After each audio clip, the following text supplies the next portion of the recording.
बिस्मिल्लाहिर्रहमानिर्रहीम। अस्सलाम वालेकुम स्टूडेंट्स। आज का हमारा टॉपिक है difference between true solution and colloidal solution. तो हमने कोलाइडल सिस्टम की लास्ट में बात की थी, उसकी प्रॉपर्टीज़ की और साथ साथ बायोलॉजिकल सिग्निफिकेंस की भी बात की थी। जो हमारे पास नेक्स्ट टॉपिक है वो है दोनों के अंदर डिफरेंस की। एक हमारे पास ट्रू सॉल्यूशन है, दूसरा हमारे पास कोलाइडल सॉल्यूशन है। तो दोनों के अंदर हमारे पास डिफरेंस क्या है, तो आज हम बात करते हैं इनके डिफरेंसेस की। तो अगर हम सबसे पहले बात करते हैं ट्रू सॉल्यूशन की, तो ट्रू सॉल्यूशन जो है ये हमारे पास इसकी जो फर्स्ट प्रॉपर्टी की अगर हम बात करते हैं तो एक ट्रू सॉल्यूशन जो है वो हमारे पास होमोजीनस मिक्सचर होता है। Homogeneous mixture of two or more substances, कि ये एक जैसा मिक्सचर बनाती है। यहाँ पे सॉल्यूट पार्टिकल्स जो है वो स्मॉलर होते हैं, वो सॉल्वेंट के अंदर डिसॉल्व हो जाते हैं, और जो सॉल्यूट यहाँ पे प्रेजेंट होता है और सॉल्वेंट प्रेजेंट होता है वो एक होमोजीनस मिक्सचर की फॉर्म के अंदर प्रेजेंट होते हैं। जबकि अगर हम बात करते हैं कोलाइडल सिस्टम की, तो यहाँ पे अगर हम बात करते हैं तो कोलाइडल सिस्टम जो है ये हमारे पास एक हेट्रोजीनस मिक्सचर होता है।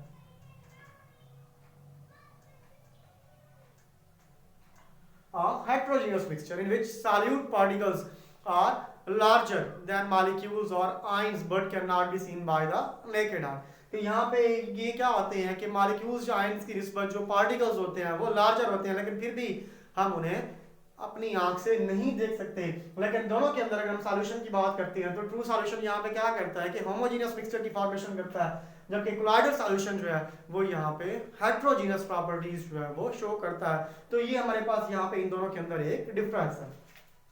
अगर इसके अंदर एक और हम डिफरेंस की बात करते हैं तो एक और डिफरेंस जो है वो भी इनके अंदर ये भी होता है कि जो हमारे पास ट्रू सॉल्यूशन होता है वो हमारे पास क्लियर होता है। क्लियर होता है, साथ साथ हम कह सकते हैं कि ये ट्रांसपेरेंट होता है,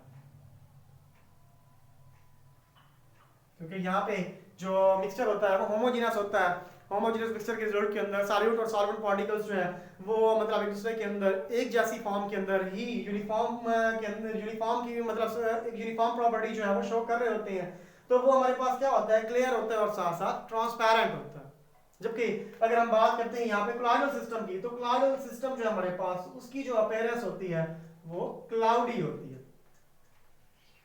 ठीक है, जो ट्रू सॉल्यूशन है वो किस फॉर्म के अंदर होता है, क्लियर फॉर्म के अंदर या ट्रांसपेरेंट फॉर्म के अंदर प्रेजेंट होता है। जबकि जो हमारे पास कोलाइडल सिस्टम होता है वो हमारे पास क्लाउडी फॉर्म के अंदर प्रेजेंट होता है। तो ये दोनों के अंदर ये भी एक डिफरेंस है ट्रू सॉल्यूशन के अंदर और साथ साथ कोलाइडल सॉल्यूशन के अंदर। साथ साथ अगर हम बात करते हैं तो जो हमारे पास ट्रू सॉल्यूशन होता है इसके अंदर जो सॉल्यूट पार्टिकल्स होते हैं, जो सॉल्यूट पार्टिकल्स होते हैं उनका साइज जो है वो यहाँ पे स्मॉल होता है।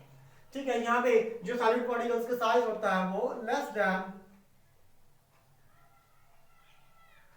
10 पावर -7 सेंटीमीटर, इससे भी कम होता है। जो सॉलिड पार्टिकल्स होते हैं उनका साइज 10 पावर -7 से भी लेस मींस के कम होता है। जबकि अगर यहाँ पे हम बात करते हैं कोलाइडल सॉल्यूशन के अंदर तो इसके पार्टिकल्स का साइज जो है वो ट्रू सॉल्यूशन की निस्बत ज्यादा लार्जर होता है। इसके अंदर जो साइज होता है वो बिटवीन होता है between 10 power -7 to 10 power -5 centimetre. तो यहाँ पे जो पार्टिकल्स होते हैं उनका साइज स्मॉलर होता है, जबकि जो कोलाइडल सिस्टम होता है उसके अंदर as compared to the true solution यहाँ पे जो पार्टिकल्स का साइज होता है वो ज्यादा लार्जर होता है in the colloidal system.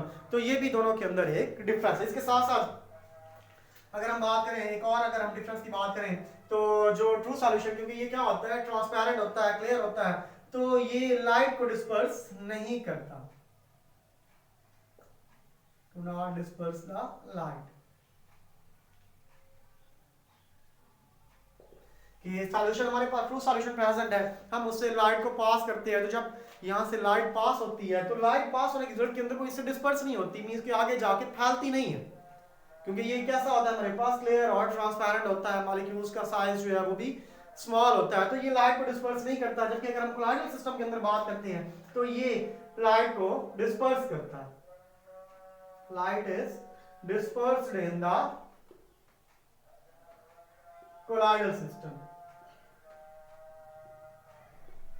Light is dispersed in the colloidal system. तो ये भी दोनों के अंदर एक डिफरेंस है कि जो ट्रू सॉल्यूशन है वो लाइट को डिस्पर्स नहीं करता, जबकि कोलाइडल सिस्टम जो है, कोलाइडल सॉल्यूशन जो है वो लाइट को डिस्पर्स करता है। जैसे हमने इसकी प्रॉपर्टीज के अंदर पढ़ा था कि जो ये हमारे पास कोलाइडल सिस्टम है, कोलाइडल सॉल्यूशन है, ये लाइट को डिस्पर्स करता है। उसकी इस एबिलिटी को हम नाम देते हैं टिंडल इफेक्ट का। तो ये टिंडल इफेक्ट को शो करता है,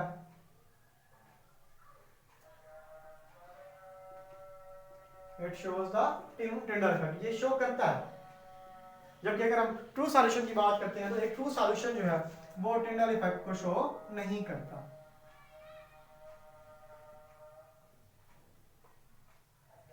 do not show Tyndall effect. तो दोनों के अंदर ये भी एक डिफरेंस है कि जो लाइट है वो डिस्पर्स नहीं होती ट्रू सॉल्यूशन के अंदर, तो वो टिंडल इफेक्ट को भी शो नहीं करती। जबकि जो हमारे पास कोलाइडल सॉल्यूशन है ये क्या करता है कि लाइट जो है उसको डिस्पर्स करता है, तो ये जो टिंडल इफेक्ट है उसको भी साथ साथ शो करता है। तो दोनों के अंदर एक ये भी डिफरेंस है। साथ साथ अगर हम बात करें एक और डिफरेंस की कि जो सॉल्यूट पार्टिकल्स हैं जब हम उन्हें देखते हैं किसके अंदर कि एक सॉल्यूशन है हमारे पास ट्रू सॉल्यूशन, तो ट्रू सॉल्यूशन के अंदर जब हम चाहे माइक्रोस्कोप भी यूज करते हैं तो सॉल्यूट पार्टिकल्स हमें उस माइक्रोस्कोप के साथ भी ट्रू सॉल्यूशन के अंदर विजिबल नहीं होते। तो यहाँ पे हमें सॉल्यूट पार्टिकल्स जो हैं वो विजिबल नहीं होते, not visible even under the microscope. जबकि यहाँ पे जो हमारे पास मॉलिक्यूल्स होते हैं वो हमें नेकेड आई से तो विजिबल नहीं होते, लेकिन जब कोलाइडल सिस्टम के अंदर, कोलाइडल सॉल्यूशन के अंदर हम माइक्रोस्कोप को यूज करते हैं तो यहाँ पे जो हमें सॉल्यूट पार्टिकल्स होते हैं वो विजिबल होते हैं अंडर द माइक्रोस्कोप। तो दोनों के अंदर ये भी एक डिफरेंस होता है। तो ये हमारे पास कुछ डिफरेंसेस है between the true solution and colloidal solution. Thank you for watching. Allah Hafiz.